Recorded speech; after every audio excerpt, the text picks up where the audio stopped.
this is Justin hitting you with another episode of Justin Kicks. As you can tell from the title, I'm going to be coming to you today, giving you an early review of the second release from the Nike Stranger Things collab. The first one came out a couple weeks ago, had the, I call it the Miami Hurricane theme with the orange, green, and white colorway. The one that's coming up is going to be more traditional of the red, white, and blue colorway. Taking it back to Hawkins High School. As the Stranger Things fans know, that's the high school and area from the show. One thing before I want to get into it though, I watched the whole season, thought it was exceptional. I loved every season of it, can't wait for next year. Won't get into the spoilers of it for those that haven't seen it, but it was well worth the wait. But the thing I got to point out about it is Nike has this collab with the Stranger Things show, and I didn't see one Nike in one episode. Definitely not any of the collab that they're releasing to the public, but none, period. I may have missed it somewhere, but mainly I saw Adidas and Reebok. That was all I saw. And you would think with Nike putting out a collab of these sneakers with in collaboration with the show, that we would have seen them in the show. But that's neither here nor there. What I want to get into today was the three shoes that's releasing. They actually come out on July the 12th, this upcoming Friday. All three sneakers will be $120 and they'll be available on the sneakers app. The first one we'll look at here is the Nike Stranger Things Blazer Mid. It's coming in a blue colorway with the white Nike on the side, white sole, and you've seen one blazer, you've seen them all. The quality looks really good on them. I'll pop it up here so everybody can take a look at it. I won't be going for it. I'm not the hugest blazer fan. I know, like when the off-whites and stuff come out or anything's collaboration, people seem to jump on them. But usually, if it's not a collab, you just see blazers sitting. But like I said, the color blue looks really good on it. And if you're a fan of the blazers and you're a fan of the show, it's a perfect combination. The other one that's coming out that I will be probably going after, and keep in mind the ones came out before, I didn't go for any of those. I was waiting on this colorway, the red, white, and blue colorway. I liked it a little bit better than the orange, green, and white. But the Tailwind 79, I will definitely be going after this one. It's kind of like a mixture of off-white and white with the red and blue accents. It's got the 1985 on the back heel tab. I just like that shoe. It's a comfortable shoe and it looks good on foot.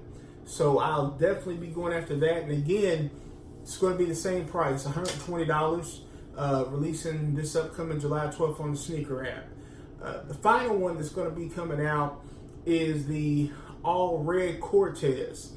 If I can't get the Tailwind, if it sells out quick like it did with the recent release, the Cortez set for a little while. The white, the green, and the orange, it's set for maybe that whole day, maybe the next day, and I could have picked it up later. Like I said, I just wasn't going for that color. If I can't get the Tailwind 79, I probably will go for this Allred Cortez. I just like the show. It's a really good show, and I like any kind of collaboration with Nike. So I will try to get one of those two. Now, also coming with the shoe, as you saw with the previous release, it does come with some extras. There is a 3-pin set that comes with it that I'll show to you as well. Just a little, anything like that. I like when Nike does that. Anything to make it a novelty or more special. That makes me want to shoot a little bit more. And then also with this release, the paper on the inside is the local Hawkins paper. The paper your shoe comes wrapped in. It's the standard Nike box from that era, but then it has the paper wrapped around it just to give you a little bit more nostalgia with the show. Now, again, my biggest problem with this whole collaboration is the fact that none of these shoes are in the show. And, I was kind of looking forward to that.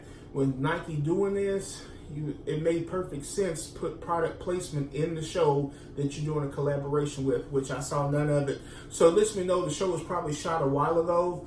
Then Nike went and approached them about doing this collaboration. So hopefully for the next season, some of Nike will be more appear more in the show, or appear at all in the show compared to the way it did this year. Also, Nike's got plenty of the Hawkins apparel. They have sweatshirts, hats, sweatpants, and it all gives you that old school 1980s feel. Like, now I wasn't in high school in the 80s, but you know, you watch some of those old movies where, like, when you had gym class, everybody had to change clothes and put on the sweatshirts and the t-shirts for gym class. It kind of gives you that feel. But again, July 12th, all of them are $120 across the board. The original release of the other colorway all sold out. Cortez took a little bit longer to sell, but they eventually did. So I'm assuming this one will as well, especially since people have seen the show and it's more the traditional red, white, blue colorway. You almost think they should have released it on July 4th or closer to that date, with it being the holiday and everything. People would have liked to have had them for that, or at least been in the mood or been thinking about ordering them on that day. But other than that, that's what I want to go over today. Just give you an early review of these. My personal opinion, the Tailwind 79 is the best of both colorways. I thought that was the best shoe. Myself, I'm not a Blazer fan, so a lot of you people that love Blazers may think that was the best one. And then the Cortez is a staple in the Nike lineage. And when I think of Cortez, I think of the Forrest Gump, but the Cortez has always been a staple, so it's going to sell, especially with the red colorway like that, all red with the Nike sign. I think it's a can't miss. But anyway, don't forget, I got 2 giveaways going on right now. 500 subs, and I'll be releasing or giving away the Yeezy 350s. And then on my IG, once I get to 400 followers, I'll be giving away the 10-inch Thanos Funko Pop. Also, since the last video, I've got a lot of great response on the t-shirts. So as I mentioned in that, I was going to try to do some giveaways. That'll be coming soon. You'll be seeing some information about the t-shirts and the giveaway and things like that. But anyway, this is J Tall. Remember to like, subscribe, hit the notification button, and I'll holler at you next time.